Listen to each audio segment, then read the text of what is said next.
Oi, eu sou a Emily e nesse vídeo vamos conversar um pouquinho a respeito da criação de um dataset de forma automática com números aleatórios. Obviamente que quando a gente for aplicar o nosso algoritmo num contexto real, esses números não vão servir. A gente não vai poder utilizar esse dataset para fazer uma análise real de dados, porque esses números são distribuídos aqui de forma aleatória. Mas enquanto a gente está construindo a lógica do nosso algoritmo, construindo as funções, tudo que a gente vai utilizar dentro dele, a criação de um dataset grande com poucas linhas de código, ela é muito útil para otimizar o nosso tempo realmente. Então, para isso, a gente vai utilizar de algumas bibliotecas e a primeira maneira de criar esse dataset que a gente vai ver é através da biblioteca NumPy, que é a biblioteca que a gente já vem estudando desde os vídeos anteriores. Aqui, esse primeiro código, ele vai criar um dataset no estilo daqueles datasets que a gente vinha estudando. Eles eram menorzinhos, mas eram no estilo de vetor. Aqui ela vai criar um dataset no mesmo estilo. Para isso, eu vou chamar a biblioteca NumPy e vou passar para ela a função random.uniform. Eu vou passar aqui 3 valores para ela, que é o valor de onde que eu quero que ela começa a fazer essa escolha dos números para mim, e esse valor 0.0 ele é incluído. E o segundo parâmetro é o valor máximo do conjunto de dados que eu quero. Então aqui eu coloquei 5.0 e esse valor é excluído, não tem chance nenhuma da biblioteca escolher esse número. Se eu quero que o valor 5.0 ele seja incluído, eu preciso colocar 5.1 aqui nesse primeiro parâmetro. E aí o 5.0 ele passa a fazer parte do meu dataset, possivelmente, mas o 5.1 não, tá? Só tenho isso em mente. E o terceiro parâmetro é a questão da quantidade de números que eu quero que ele cria. Aqui eu coloquei 100 só para a gente conseguir visualizar. Mas essa função, ela gera números aleatórios de uma distribuição uniforme contínua em um intervalo especificado. E o que isso significa, né? Uma distribuição uniforme. Ele não vai ser tendencioso a cair sobre nenhum valor específico. A probabilidade ali de algum número cair é a mesma para todos os números, certo? Você pode ajustar aí o intervalo e a quantidade de números de acordo com as suas necessidades, tá? Então aqui, por exemplo, eu vou colocar aqui que eu quero 10.000, porque 100 ainda é um conjunto de dados pequeno, né? Pensando na parte de um aprendizado de máquina. Então vamos colocar 10.000 aqui, pedir para rodar. E olha lá, ele diminui a quantidade de dados que ele vai mostrar aqui. Perceba que quando tinha poucos dados, 100 dados, ele mostrou o dataset completo. Aqui ele coloca esses 3 pontinhos aqui, que significa os outros números que não foram demonstrados aqui no nosso colar. Só antes da gente seguir, gente, eu queria demonstrar o que pode acontecer aqui com os nossos dados. Olha, eu pedi aqui para ele começar de 0 a 0 e ir até 1 e imprimir 200 valores. E aí ele deu esse E aqui. E o que esse E significa?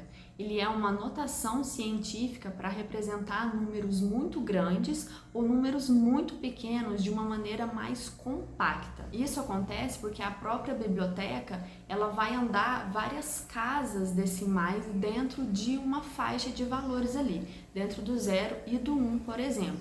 Então isso acontece com a biblioteca NumPy e com algumas outras bibliotecas em Python também, tá? E eu quis explicar isso aqui porque essa notação ela é muito comum quando você está lidando com um número muito pequeno, menor do que 1, ou um número muito grande, no caso maior do que 1000, por exemplo. E o que esse E menos 02 aqui significa? Significa que esse número aqui, olha, até antes do E, ele é multiplicado por 10 elevado à potência menos 2, tá? Então, se você vê isso aqui, saiba que é um número de Euler e ele é muito comum quando você trabalha com números gerados aleatoriamente através de bibliotecas. Só esse esclarecimento. E a próxima maneira que eu quero trazer aqui a respeito da criação de um dataset, ela vai além um pouquinho de um simples vetor. Eu quero ensinar você a criar uma planilha mesmo, com várias colunas e no caso aqui, com com vários valores aleatórios.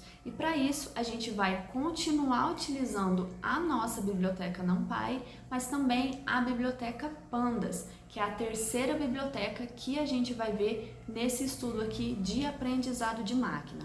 A biblioteca Pandas, ela é uma das bibliotecas mais populares em Python e amplamente utilizada para quando você quer analisar os dados e manipular a estrutura desses dados. Nesse exemplo aqui, o que eu estou fazendo? Eu estou usando a biblioteca NumPy para ela criar um array, para ela criar um vetor ali para mim de números aleatórios e em seguida eu vou criar um data frame com a biblioteca Pandas para me organizar esses dados em um conjunto de dados tabular. E o que vem a ser um data frame? Um data frame, gente, ele é uma estrutura tabular bidimensional que ele vai se assemelhar a uma planilha. É a estrutura básica de uma planilha mesmo, com linhas e colunas. Então aqui eu chamei a minha biblioteca NumPy e passei a funçãozinha random.rand. O primeiro argumento aqui, ele é a quantidade de dados que eu quero, eu pedi aqui 100, mas pode ser qualquer valor.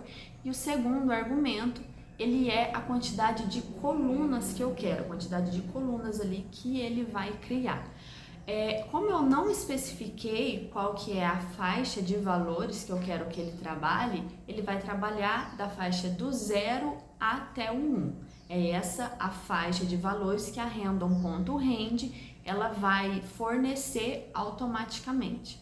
E aí depois eu faço um PD, eu chamo a biblioteca Pandas, eu importei ela aqui, olha, como PD, igual eu tinha dito no vídeo anterior sobre a biblioteca NumPy ser uma NP, a biblioteca Pandas ela tem um apelido, e esse apelido é muito utilizado, o PD. Então eu passo aqui o pd.dataframe, e essa nomenclatura aqui, esse nome de variável também, ele é o mais utilizado para a construção de um data frame.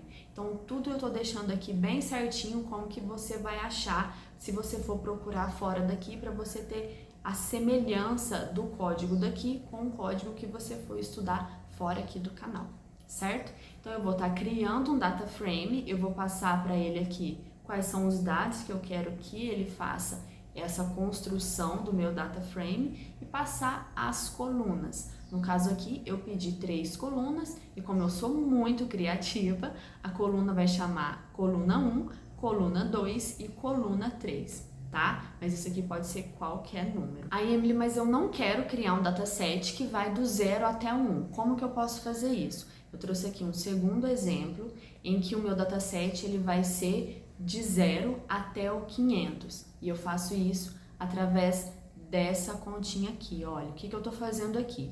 Eu estou multiplicando a matriz de números aleatórios pela diferença entre o máximo valor que eu quero e o mínimo valor que eu quero.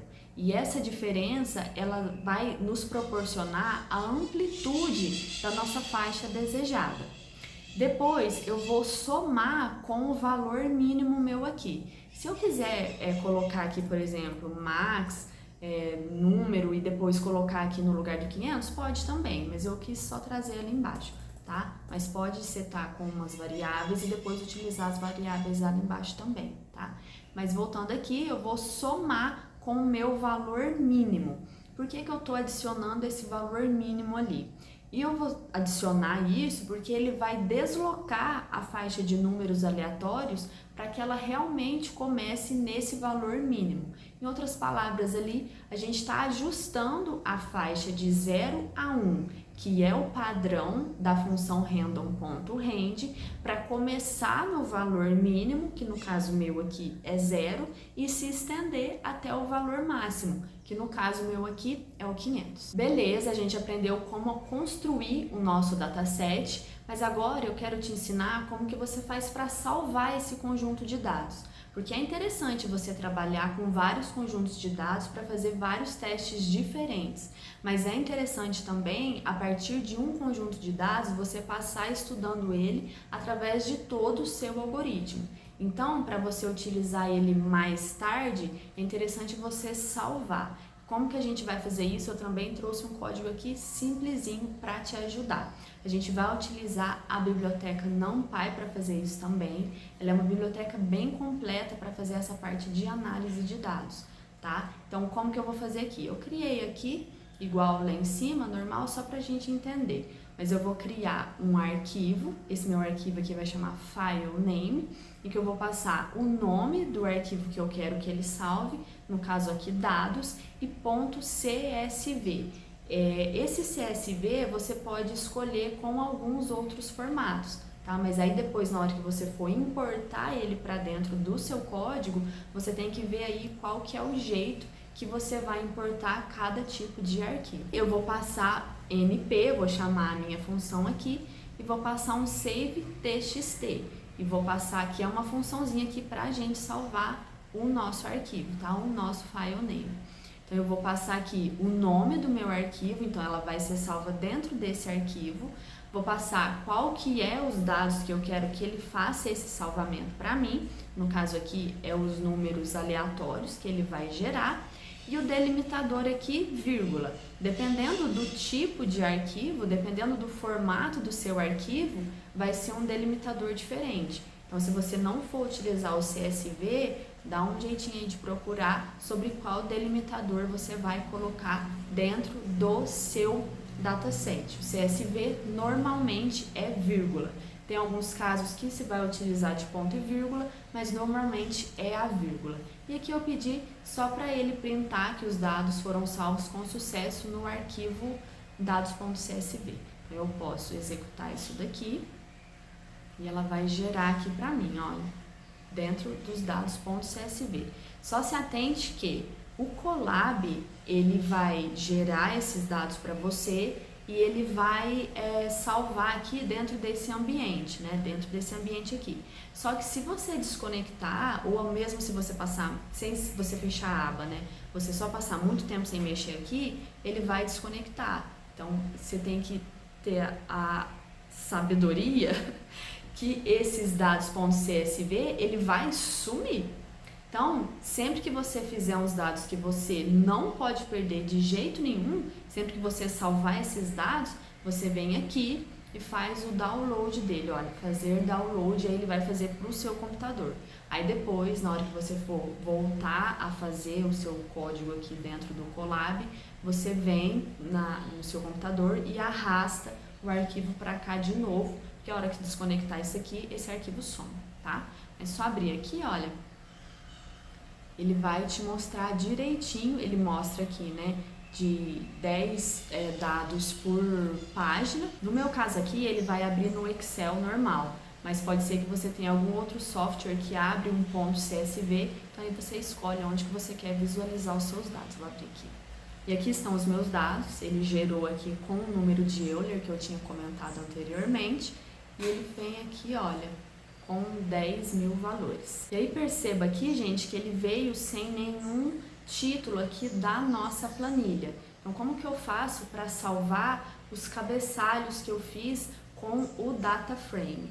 Esse código eu vou deixar aí de atividade para você treinar o seu Python mesmo. Então, a lógica vai ser a mesma que você vai seguir aqui, mas você vai ter que procurar como que você faz o salvamento desse cabeçalho da sua planilha, tá? Mas esse aqui eu vou deixar de atividade para vocês. Bom, gente, é esse o conteúdo que eu quis trazer com esse vídeo, eu espero que tenha ficado claro. Qualquer dúvida é só colocar aqui embaixo nos comentários para mim, que eu sempre respondo. Eu peço para você se inscrever no canal, deixar o seu gostei e sempre acompanhar os conteúdos aqui. Bons estudos para você, muito obrigada e até a próxima. Eu tô aqui faz 2 minutos tentando começar a gravar esse vídeo. Eu já saí ali, já danei, já fiz de louca ali pras maritacas.